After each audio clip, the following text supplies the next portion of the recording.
నేనప్పుడు ఎందుకు తను అలా అనాల్సి వచ్చిందో తనకి తెలుసు. తనే అంది కూడా. అయినా ఎందుకు మళ్ళీ కోపంగా ఉంటుంది?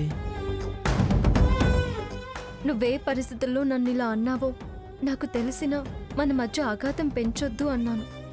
అయినా అపార్థం చేసుకున్నావు అంటే నేనేం చేయను? తను చాలా పట్టుదలగల మనిషి. తను ఎలాగో ముందు నన్ను పలకరించదు.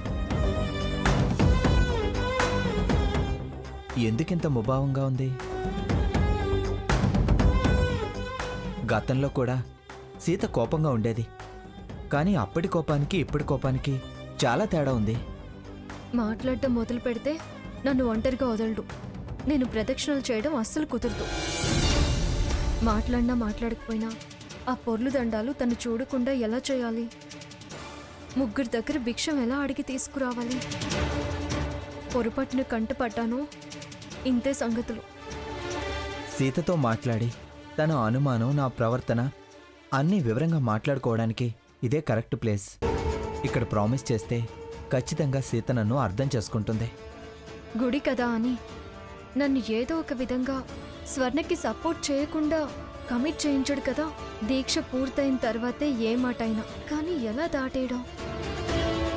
కేశవాయ నమః, నారాయణాయ నమః, మాధవాయ నమః, గోవిందాయ నమః, విష్ణవే నమః, మధుసూదనాయ నమః, శ్రీకృష్ణాయ నమః. గోత్రనామాలు చెప్పండి బాబు.